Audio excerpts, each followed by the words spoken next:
Ladies and gentlemen, hello and welcome to a review of the newer version of Stephenson's rocket. Not too much to go through, to be honest, but I don't have a lot of planned videos left for the quadruplexes, so I kind of want to stretch these out. But I've made some changes, I've gone through a couple of detail things, and yeah, I thought may as well make a video out of it. So let's jump straight in at the front where the biggest change is. Look at this funnel. Oh, it focuses as well, that's even better. So, a lot more chunkier, a lot bigger, a lot better, if you ask me.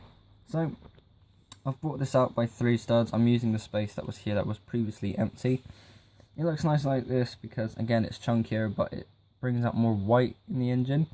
It's mainly yellow, which is a bit of a bland colour, especially if you look at the wheel bases, which is almost all yellow, besides that grey stripe that barely breaks up anything.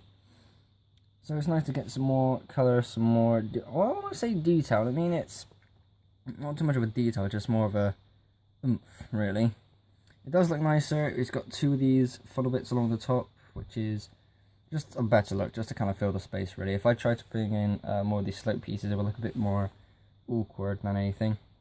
Speaking of which, I've now taken those off of here. I've just reduced it to 2 little bits, and then the little disc piece to just go on top of there. It looks tidier like that, it looks nicer, but I do like having this chunkier bit coming out. That used to be a thing on the Emerald Champion way back when. So I thought, you know, it looks nice with that engine. I'll see if it works with this. And yeah, it does. Kept the white stripe going, of course. We're going over to the cab. I've gotten rid of the little teeth pieces that I tried to use as like flag decorations, that sort of thing. It just didn't look right, and I'm not actually sure what thing I could actually use them for. I've also taken them off on the tenders as well. So now it's just plain arches. We've got nothing going along the side. And it again, it looks tidier like that. But it was actually quite tricky to try and fit them in. So also, just a minor detail as well. These fence pieces have been turned around.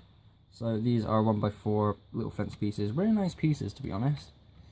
They used to be facing inwards like that, but that was only because it would be resting up against the barrel bit to keep it in place, but it's going to be in place anyway, so there's no point trying to fire ass with that. Try and skitch that back in there. There we go, didn't break anything. Cool. Oh, just seeing it all work. Oh, that middle wheel not got any friction. That's not good. Oh, hang on, I know why. There we go. Connection wasn't proper. Moving on to the second tender. I've tidied up the stripes, so it's just going along the bottom now. I didn't like the little angle thing here. Well, it was only white. If I tried to do it in black as well, it would look ridiculous, and that's why I only did it with white. But even then, it just didn't look nice, so I got rid of it, turned it into something more plain. And yeah, I think it just works better when it's just tidier like this. Don't need to do anything stupid or crazy to be able to make it look nice, because it already is stupid and crazy because it's a quadruplex. Right, I need to go now because my nose is going to be the death of me. This is why this review is awful and I sounded a little bit weird. So thank you for watching. Be sure to like and subscribe if you haven't already. I will see you all in the next episode. Bye bye.